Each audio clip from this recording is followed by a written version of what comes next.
के बाद आपका स्वागत है। हम बात कर रहे हैं जहां जोधपुर में एक मामला सामने आया, जहां सरे बाजार एक महिला को अपने पति ने 3 बार तलाक बोलकर तलाक यहां पर दे दिया, अपनी जिंदगी से बेदखल कर दिया, सारे हक उससे छीन लिए गए और कह दिया गया कि तुम लौट कर चली जाओ और सारे रिश्ते नाते मैं तोड़ देता हूं। तो वहीं क्या ये तलाक इस तरह से मान्य है, जहां बीच सड़क पर 3 बार तलाक बोलकर इस महिला की जिंदगी को बर्बाद कर दिया गया और ये महिला रोती बिलखती हुई अब न्याय की गुहार लगा रही है। पुकार इसकी महिला आयोग तक भी पहुंची है। मामले को गंभीरता से महिला आयोग ने भी लिया है। वहीं आपको बता दें, इस पूरे मामले पर पीड़िता का कहना है कि 9 साल पहले उसकी शादी हुई थी और उसके बाद 7 साल बाद, शादी के 7 साल बाद एक बच्ची उसके घर में बच्ची ने जन्म लिया और उसके बाद लगातार इसके बाद से तनाव की स्थिति दोनों पति पत्नी में पैदा हो गई थी। लगातार झगड़े होते थे और इसके बाद एक शादी का बहाना बनाकर उसे घर से भेज दिया गया और उसके बाद आज तक उस महिला को घर के अंदर घुसने नहीं दिया गया है। 1.5 साल बाद ये महिला जब माफी मांगने के लिए अपने ससुराल वालों के यहाँ पर पहुंची तो गेट पर ताला जड़ दिया गया और इसके बाद उसी पर आरोप लगाए गए थे। पति यहां पर कहता हुआ नजर आया कि ये मेरे साथ मारपीट किया करती थी। पत्नी पर आरोपों की झड़ी यहां पर पति ने लगाई और कहा कि मारपीट ये उसके साथ किया करती थी, ससुराल वालों के साथ किया करती थी और इस तरह की कोई भी इस बात से, आरोपों से इनकार यहां पर इरफान करता हुआ नजर आया कि बेटी होने पर किसी तरह की प्रताड़ना उसे नहीं दी गई थी। इलाज उसका 7 सालों तक करवाया गया था और उसके बाद बेटी ने घर पर जन्म लिया और उसे अनमोल यहां पर माना गया था, अपनी बेटी का दर्जा यहां पर दिया गया था। इस तरह के आरोपों से पति साफ तौर पर इनकार करता हुआ नजर आया, लेकिन अब अपने ससुराल के गेट पर खड़ी बिलखती हुई ये महिला आप तस्वीरों में देख सकते हैं, न्याय की गुहार लगा रही है। बेटी, मासूम बेटी भी यहां पर रोती हुई नजर आई थी और न्याय की ये गुहार लगा रही थी कि इसे अपने ससुराल जाना है। हज कमेटी की सदस्य तस्लीमा बानो हमारे साथ जुड़ चुके हैं, चलिए उनका रुख कर लेते हैं। जी तस्लीमा जी, आपसे जानना चाहेंगे, जिस तरह से जोधपुर में 3 बार तलाक तलाक तलाक बोलकर एक महिला को अपनी जिंदगी से निकाल दिया, तलाक यहां पर ले लिया गया, क्या मान्य है ये तलाक और आपसे क्या कुछ उम्मीद लगाई जाए? जी देखिए, ऐसा है जी, कि तलाक के मसले पे मैंने पहले भी कहा है जी, कि शरीयत के तरीके में जो 3 बार तलाक है उसमें एक एक महीने का वक्फा देकर तलाक देने की बात है। जी, और जो इस तरह ये लोग जो तलाक देते हैं जी, ये गलत तरीका है इनके तलाक देने का और जी, ऐसा नहीं होना चाहिए। जो शरीयत का तरीका है इनको वही अपनाना चाहिए। दूसरी बात ये है, एक महिला होने के नाते मैं ये जी, कहना चाहूंगी कि जो आदमी लोग इस तरह सड़क के ऊपर औरत को बेइज्जत करते हैं वो गलत है। उनको औरत की कदर करनी चाहिए जी, और औरत की इज्जत करनी चाहिए, उनका ही मान सम्मान है। जी, जो भी बात है वो आपस में बैठ के बात करें और इस तरह सरेआम उसको बाजार में औरत को इस तरह नीलाम नहीं करें। जी बिल्कुल। आपसे क्या कुछ उम्मीद लगाई जाए, महिला के समर्थन में क्या कुछ कदम यहाँ पर उठाए जाएंगे आपकी ओर से?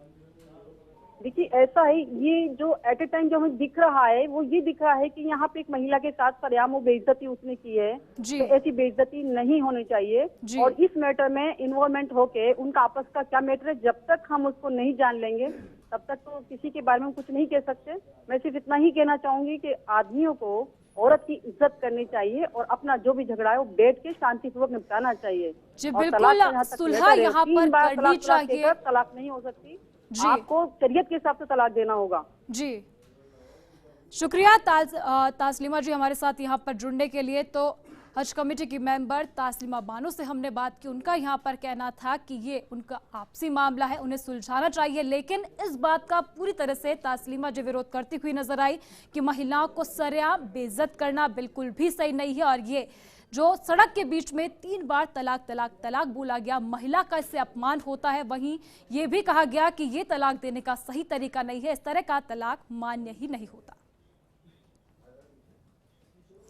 वह इस पूरे मामले को महिला आयोग अध्यक्ष सुमन शर्मा ने भी गंभीरता से लिया है। महिला आयोग के प्रसंज्ञान के बाद फरा और इरफान के बीच काउंसलिंग शुरू हो गई, लेकिन ये काउंसलिंग भी बेनतीजा ही रही और दोनों पक्ष अपनी अपनी बात पर अड़े हुए नजर आए। अब दोनों पक्षों को 12 नवंबर को एक बार फिर काउंसलिंग के लिए बुलाया गया है। काउंसलिंग में महिला आयोग अध्यक्ष प्रतिनिधि सुमन पोरवाल ने बताया कि हमने काफी प्रयास किए, लेकिन फिलहाल दोनों ही परिवार मानने को राजी नहीं है, इसलिए अब उन्हें सोचने समझने के लिए 1 सप्ताह का वक्त दिया गया है।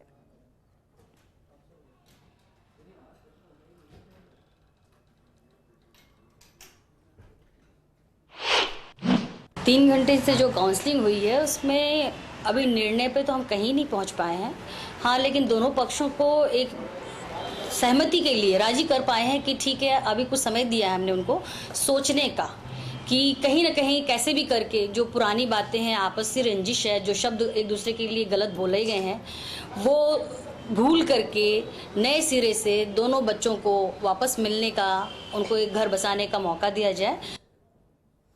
तो 3 तलाक का ये मामला महिला आयोग तक पहुंचा, जहां पर आपको बता दें इस मामले में अपडेट, इस पूरे मामले को लेकर पति पत्नी को आमने सामने बिठाकर काउंसलिंग की गई थी और इसके दौरान पूरी कोशिश की गई कि सुलह इनमें करवाई जाए, लेकिन ये काउंसलिंग बेनतीजा यहां पर निकली। लंबे समय तक इन दोनों के बीच में सुलह करवाने की कोशिश की गई, लेकिन दोनों ही अपनी बात पर अड़े हुए नजर आए। दोनों परिवार अपनी अपनी बातों पर अड़े हुए थे। दोनों परिवार एक दूसरे पर आरोप यहां पर लगा रहे हैं और वहीं इसी को देखते हुए 12 नवंबर अगली तारीख यहां काउंसलिंग के लिए मुकर्रर की गई है। वहीं इसी के साथ आपको बता दें 1 सप्ताह का वक्त भी यहां पर दिया गया है कि आपसी राजीनामा यहां पर हो जाए और एक घर यहां पर टूटने से बचे। तो पूरी कोशिश यहां पर महिला आयोग की ओर से की जा रही है कि दोनों में इस मामले को लेकर सुलह हो जाए और ये परिवार यहां पर टूटने से बच जाए। तो राज्य महिला आयोग की अध्यक्ष सुमन शर्मा हमारे साथ जुड़ चुके हैं। चलिए उनका रुख कर लेते हैं। जी सुमन जी, आपसे जानना चाहेंगे क्या कुछ यहां पर काउंसलिंग में सामने आया था? दोनों के बीच में जब बातचीत करवाई गई थी, क्या कुछ सुलह होती हुई नजर आ रही थी? देखिए, 3-3.5 घंटे हम लोगों की काउंसलिंग चली जोधपुर में जी। दोनों परिवार को सुना गया। इन लॉज की तो दोनों थे, उनसे अलग अलग बातचीत की गई। लड़के लड़की को अलग से बिठा के बातचीत की गई। कुछ हद तक दोनों तरफ से जो बातें आई जी। उसमें आपस में तय हुआ कि भाई वन साइडेड प्रॉब्लम नहीं है, कहीं ना कहीं दोनों में मिसकम्युनिकेशन है। उसको मीट आउट किया गया और दोनों लड़के लड़की ने ये बोला कि हमें 10 दिन का और समय दीजिए, हम लोग डिसाइड करते हैं। जी। तो अब हमने उनको 10 दिन का समय दिया। कोशिश हमारी यही रहती है जी। कि विलिंगली परिवार सेटल हो जाए विदाउट फोर्सली। तो इसी कोशिश में हम लोग लगे हुए हैं और मैं उम्मीद करती हूँ, जो मुझे सूचना मिली है मेरे एडवोकेट ने वहाँ जो मुझे बताया जी। कि ये लोग अग्री हो जाएंगे। छोटी छोटी बातों को लेके कोई बहुत बड़ा इशू नहीं है। वाइफ हस्बैंड और फैमिली का इशू नहीं, इशू उनके सराउंडिंग फैमिली का है कि ये कह दिया वो कह दिया, जो सब फैमिली में देखी जाती है। तो मैं उम्मीद करती हूँ महिला आयोग भी और वहाँ के लोकल एनजीओ और सब लोग जी। वही सुमन जी, एक मासूम बच्ची को भी घर में नहीं घुसने दिया गया, प्रताड़ित यहाँ पर किया गया था 1.5 साल पहले। इस महिला ने जिस प्रकार से बताया, वहीं पर सरेआम बेइज्जत किया गया था 3 बार तलाक तलाक तलाक बोलकर।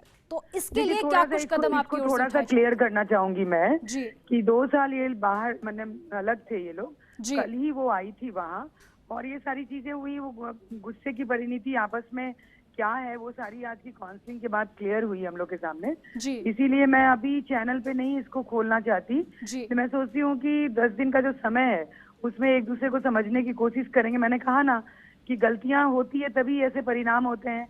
अब किसकी तरफ से ज्यादा गलती हुई, किसकी तरफ से कम हुई, मैं बस मेरी कोशिश यही है कि फराह का घर बस जाए और उसी में हम लोग लगे हुए हैं। अब तो जो हो चुका वो उसको याद करने से कोई मतलब नहीं है, आगे इनका जी भविष्य बिल्कुल देखना सुमन जी, हम भी चाहते हैं घर हैं। बसा रहे, एक घर यहाँ पर टूटने से बचे और कोई ना कोई सुलह का रास्ता निकलता हुआ नजर आए। फिलहाल शुक्रिया हमारे साथ यहाँ पर जुड़ने के लिए। तो जहां आपको बता दें जोधपुर में ये महिला गुहार लगा रही है और इस मामले को लेकर महिला आयोग में दोनों के बीच काउंसलिंग भी हुई 10 दिन का। अब इन्होंने खुद समय मांगा है आपसी बातचीत करने के लिए, अपने स्तर पर इस पूरे मामले को सुलझाने के लिए। वही उम्मीद अब यही की जा रही है कि शायद इस मामले में कोई सुलह निकलते हुए नजर आए और इस महिला और इसकी मासूम बच्चे की जिंदगी बर्बाद होने से बच जाए। फिलहाल हमारी इस खास पेशकश में इतना ही। आप देखते रहिए फर्स्ट इंडिया न्यूज और ज्यादा जानकारी को आप हमारी वेबसाइट firstindianews.com पर भी देख सकते हैं। नमस्कार।